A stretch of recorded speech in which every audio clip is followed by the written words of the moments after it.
Esta es la primera de una serie de 3 cápsulas en donde veremos el funcionamiento de los músculos esqueléticos. En esta primera cápsula veremos la estructura del sarcómero y cómo se produce el ciclo contráctil.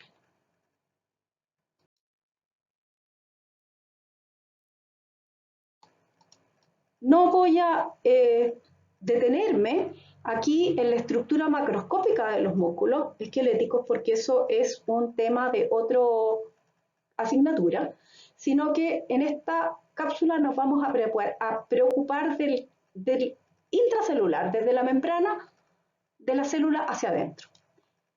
Los músculos esqueléticos están formados por haces de fibras musculares que se llaman fascículos. Estas fibras musculares son células multinucleadas, que contienen paquetes de miofibrillas. Las miofibrillas tienen esta estructura de bandas oscuras alternadas con bandas claras, que son lo que le dan esta apariencia estriada al músculo cuando se observa al microscopio. Si miramos la ultraestructura de una fibra muscular, vemos que si esta es la membrana plasmática, de la membrana plasmática surgen estas invaginaciones que penetran radialmente hacia el interior de la fibra, que se llaman túbulos transversales o túbulos T. Los paquetes de miofibrillas contenidos en esta fibra muscular se encuentran cada uno de ellos rodeados de una extensa red de membranas que son el retículo sarcoplasmático. El retículo sarcoplasmático es una especialización del retículo endoplasmático y es muy abundante en el músculo esquelético. El retículo sarcoplasmático está formado por una red de túbulos, que aquí no está tan bien dibujada, pero todos ellos se fusionan en unos sacos llamados las cisternas terminales. Aquí se ven mejor los túbulos. Las cisternas terminales que hacen contacto con los túbulos transversales. Esta estructura es súper importante para el acoplamiento entre la excitación y la contracción y se conoce con el nombre de tríada. Aquí más abajo está la estructura de una miofibrilla que se forma por unidades repetitivas de sarcómeros. Un sarcómero es lo que queda entre dos discos llamados discos Z y está formado por una interdigitación de filamentos delgados y filamentos gruesos que se disponen de esa manera.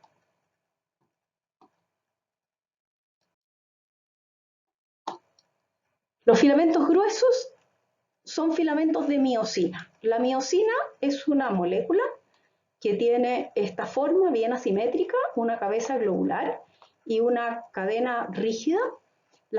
Las cadenas rígidas polimerizan y forman el esqueleto del filamento grueso y de este filamento grueso salen lateralmente las cabezas de miosina. En realidad la miosina funciona como un dímero en esta forma que está dibujada aquí y tiene además unas cadenas livianas en el cuello, por así decirlo, debajito de la cabeza, que si bien no son demasiado importantes en el músculo esquelético o en el cardíaco, son fundamentales para la contracción del músculo liso.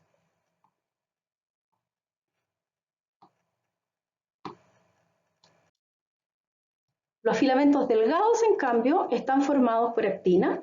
La actina es una proteína globular que polimeriza y forma una actina filamentosa, como está mostrado aquí. Dos cadenas de actina globular se enrollan sobre sí mismas y formando esto que parece como un collar de 2 vueltas. Y además, en el filamento delgado hay una proteína enorme que sirve de alineación, que se llama la nebulina, y otra proteína filamentosa que se llama la tropomiosina, además de estas proteínas que es muy importante para la regulación de la contracción, que es el complejo de troponinas.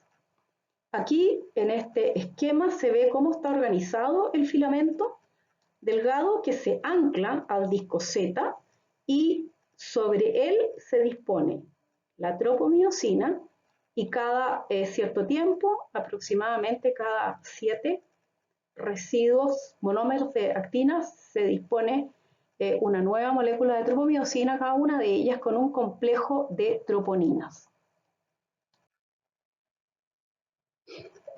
Aquí se muestra el sarcómero completo con los filamentos delgados, con la nebulina que los alinea, los filamentos gruesos, y los filamentos gruesos tienen una proteína asociada que está aquí en verde, que los conecta también al disco Z, y esta proteína se llama titina, y se supone, o se suponía hasta hace muy poco tiempo, que su trabajo era proporcionar elasticidad y estabilizar a la molécula de miosina, o al filamento de miosina, pero actualmente se piensa que tiene un papel mucho más importante y que la polimerización de la miosina durante la contracción proporciona parte del trabajo muscular. Aparentemente esta proteína es especialmente importante en el corazón, así que por eso se las menciono.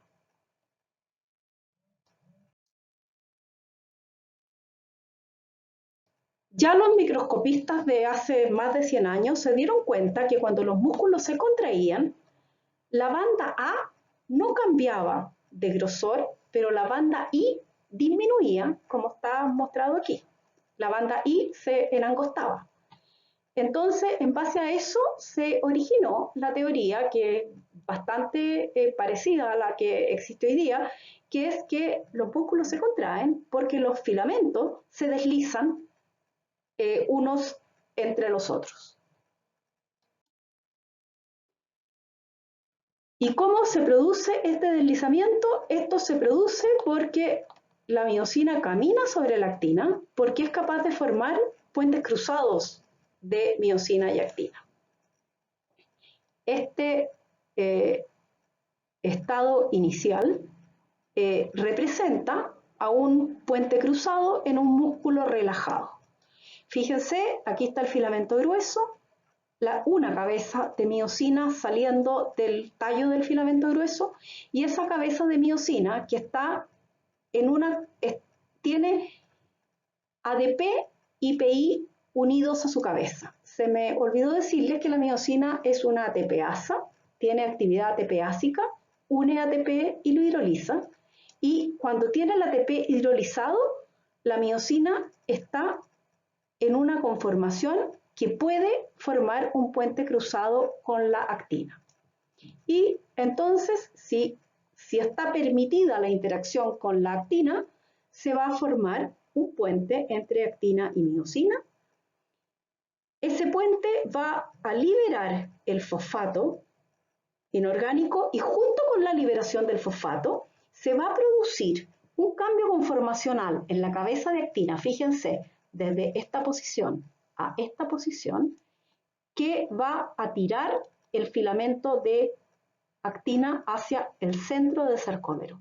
Eso es lo que en inglés se llama power stroke, en castellano lo llamaríamos golpe de fuerza. El golpe de fuerza está asociado a la liberación del fósforo inorgánico de la cabeza de miosina.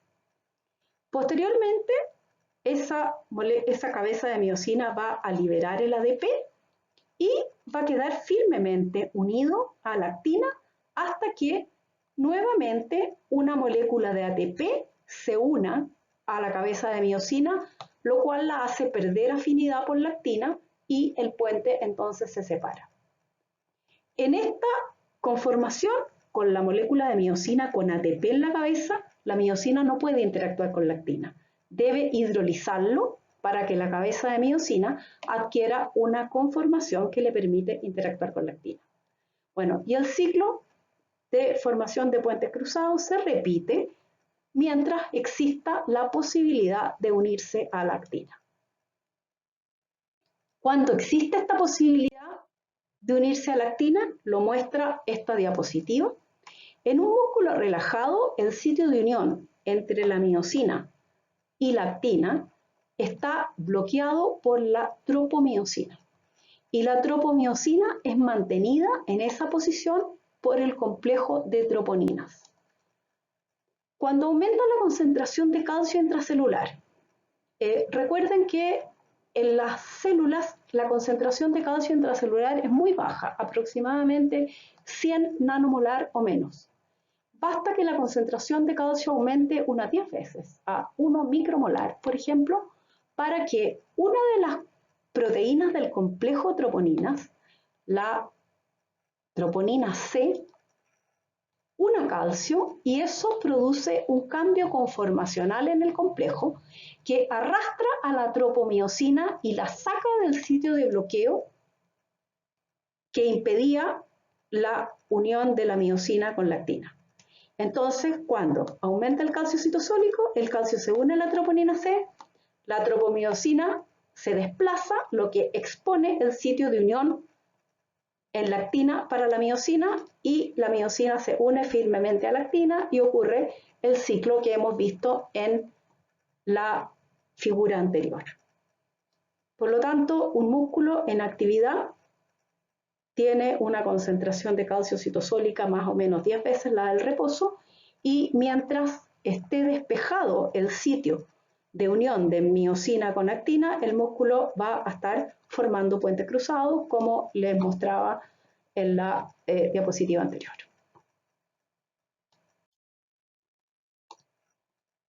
La tensión que genera un músculo depende del número de puentes cruzados que se puedan formar. Y el número de puentes cruzados depende de la longitud inicial del músculo. Los músculos son bastante extensibles, especialmente los músculos esqueléticos, y tienen una longitud óptima donde se puede formar el máximo número de puentes cruzados entre actina y miosina.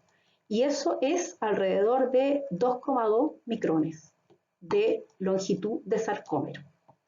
Si uno estira el músculo más allá de esa longitud, se van a perder filamentos de miosina que filamentos de actina ya no van a enfrentar cabezas de miosina, por lo tanto se va a perder la posibilidad de formar puentes cruzados y yo podría estirarlos en forma artificial, un músculo in vitro, tanto que ninguna cabeza de miosina enfrente un filamento de actina, por lo tanto no hay posibilidad de generar fuerza. Lo mismo ocurre hacia el otro lado, si yo un músculo lo acorto, entonces voy a perder, imaginen, aquí vean que el filamento delgado de miosina está enfrentando la zona desnuda que tiene el filamento grueso al centro del sarcómero y eso entonces no se enfrentan actinas con cabezas de miosina, por lo tanto no se pueden formar puentes cruzados y si el músculo se acorta aún más, eso pierde aún más la posibilidad de formar puentes cruzados y por lo tanto de generar tensión. En las diapositivas siguientes